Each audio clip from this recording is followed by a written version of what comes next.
नमस्कार विद्यार्थी मित्रांनो, एस अकॅडमी यूट्यूब चॅनल आपले सर्वांचे स्वागत आहे। आजच्या व्हिडिओमध्ये आपण जिल्हा परिषद भरतीसाठी विचारण्यात आलेले काही अतिसंभाव्य प्रश्न पाहणार आहोत। तर मित्रांनो, व्हिडिओला शेवटपर्यंत पाहायचे आणि व्हिडिओला लाईक आणि चॅनलला सबस्क्राइब नक्की करायचं आहे का तर मित्रांनो, असे महत्त्वपूर्ण व्हिडिओ आपल्याला नक्की बघावयास मिळतील। तर मित्रांनो, व्हिडिओला सुरुवात करूया। प्रश्न क्रमांक पहिला, स्वातंत्र्य, समता, बंधुता ही तत्वे कोणत्या राज्यक्रांतीने जगाला दिली? तर ऑप्शन क्रमांक 2 योग्य राहील मित्रांनो आपलं उत्तर। फ्रेंच या राज्यक्रांतीने स्वातंत्र्य, समता, बंधुता ही तत्वे जगाला दिली। प्रश्न क्रमांक 2, भारतीय राज्यघटना समितीचे घटनात्मक सल्लागार कोण होते? तर ऑप्शन क्रमांक 3 योग्य राहील मित्रांनो आपलं उत्तर। BN राव हे भारतीय राज्यघटना समितीचे घटनात्मक सल्लागार होते। प्रश्न क्रमांक 3, भारतीय संसदीय शासन पद्धत कोणत्या देशाच्या प्रेरणेतून निर्माण करण्यात आली आहे? तर ऑप्शन क्रमांक 3 योग्य राहील मित्रांनो आपलं उत्तर। फ्रान्स या देशाच्या प्रेरणेतून भारतीय संसद शासन पद्धत निर्माण करण्यात आली आहे। प्रश्न क्रमांक 4, स्वतंत्र भारताचे संविधान केव्हा अंमलात आले? तर ऑप्शन क्रमांक 3 योग्य राहील मित्रांनो आपलं उत्तर। 26 जानेवारी 1950 या दिवशी स्वतंत्र भारताचे संविधान अंमलात आले। प्रश्न क्रमांक 5, कोणत्या दिवशी भारतीय राज्यघटना तयार केली गेली? तर ऑप्शन क्रमांक 3 योग्य राहील मित्रांनो आपलं उत्तर। 26 नोव्हेंबर 1949 या दिवशी भारतीय राज्यघटना तयार केली गेली। प्रश्न क्रमांक 6, भारतीय घटनेचे शिल्पकार म्हणून कोणाला ओळखले जाते? तर ऑप्शन क्रमांक 2 योग्य राहील मित्रांनो आपलं उत्तर। डॉक्टर बाबासाहेब आंबेडकर यांना भारतीय घटनेचे शिल्पकार म्हणून ओळखले जाते। प्रश्न क्रमांक 7, भारताच्या घटना समितीचे अध्यक्ष कोण होते? तर ऑप्शन क्रमांक 2 योग्य राहील मित्रांनो आपलं उत्तर। डॉक्टर राजेंद्र प्रसाद हे भारताच्या घटना समितीचे अध्यक्ष होते। प्रश्न क्रमांक 8, आणीबाणीची संकल्पना स्वीकारताना भारतीय राज्यघटनेने कोणत्या देशाच्या घटनेचे अनुकरण केले आहे? तर ऑप्शन क्रमांक 1 योग्य राहील मित्रांनो आपलं उत्तर। जर्मनी या देशाच्या घटनेचे अनुकरण आणीबाणीची संकल्पना स्वीकारताना भारतीय राज्यघटनेने केले आहे। प्रश्न क्रमांक 9, भारतीय राज्यघटनेच्या मसुदा समितीचे अध्यक्ष कोण होते? तर ऑप्शन क्रमांक 1 योग्य राहील मित्रांनो आपलं उत्तर। डॉक्टर बाबासाहेब आंबेडकर हे भारतीय राज्यघटनेच्या मसुदा समितीचे अध्यक्ष होते। प्रश्न क्रमांक 10, भारतीय राज्यघटना कधी स्वीकृत केली? तर ऑप्शन क्रमांक 2 योग्य राहील मित्रांनो आपलं उत्तर। 26 नोव्हेंबर 1949 या दिवशी भारतीय राज्यघटना स्वीकृत केली। प्रश्न क्रमांक 11, लोकसभा सदस्य होण्यासाठी किमान वयोमर्यादा किती आहे? तर ऑप्शन क्रमांक 3 योग्य राहील मित्रांनो आपलं उत्तर। 25 वर्ष वयोमर्यादा आहे। प्रश्न क्रमांक 12, भारताच्या लोकसभेवर एकूण किती खासदार निवडून येतात? तर ऑप्शन क्रमांक 1 योग्य राहील मित्रांनो आपलं उत्तर। 543 खासदार भारताच्या लोकसभेवर निवडून येतात।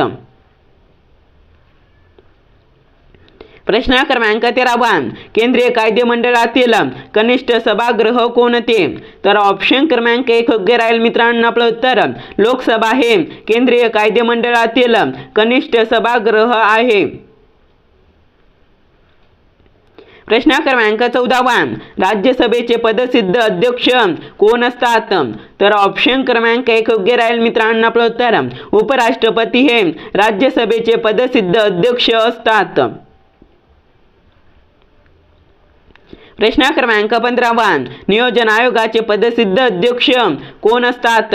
तर ऑप्शन क्रमांक 3 योग्य राहील मित्रांनो आपलं उत्तर। पंतप्रधान हे नियोजन आयोगाचे पदसिद्ध अध्यक्ष असतात। प्रश्न क्रमांक 16 भारताच्या राष्ट्रपती पदाकरिता किमान वय किती असावे? तर ऑप्शन क्रमांक 3 योग्य राहील मित्रांनो. आपलं उत्तर 35 वर्ष भारताच्या राष्ट्रपती पदाकरिता किमान वय असावे. प्रश्न क्रमांक 17 खालीलपैकी राज्यघटनेतील कोणत्या कलमानुसार राष्ट्रीय आणीबाणी जाहीर केली जाते? तर ऑप्शन क्रमांक 1 योग्य राहील मित्रांनो. आपलं उत्तर कलम 352 नुसार राष्ट्रीय आणीबाणी जाहीर केली जाते. प्रश्न क्रमांक 18 भारताचा संविधानात्मक प्रमुख कोण असतो? तर ऑप्शन क्रमांक 1 योग्य राहील मित्रांनो. आपलं उत्तर राष्ट्रपती हा भारताचा संविधानाचा घटनात्मक प्रमुख असतो.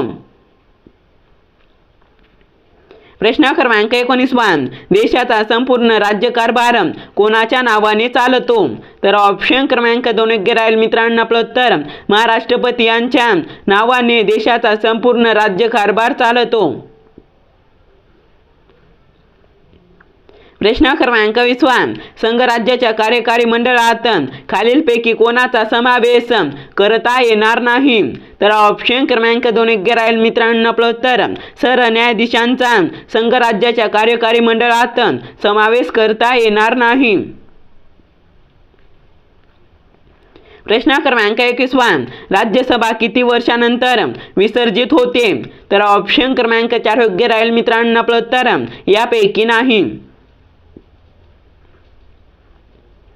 प्रश्न क्रमांक 22 राष्ट्रपतीची निवड करण्याच्या प्रक्रियेत खालीलपैकी कोणाचा सहभाग नसतो?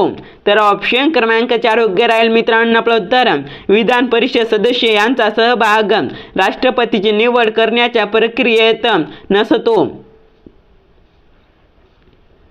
प्रश्न क्रमांक 23 भारताचा घटनात्मक प्रमुख कोण असतो? तर ऑप्शन क्रमांक 2 योग्य राहील मित्रांनो. आपलं उत्तर राष्ट्रपती हा भारताचा घटनात्मक प्रमुख असतो. प्रश्न क्रमांक 24 महाराष्ट्राचे हिवाळी अधिवेशन कोठे भरले?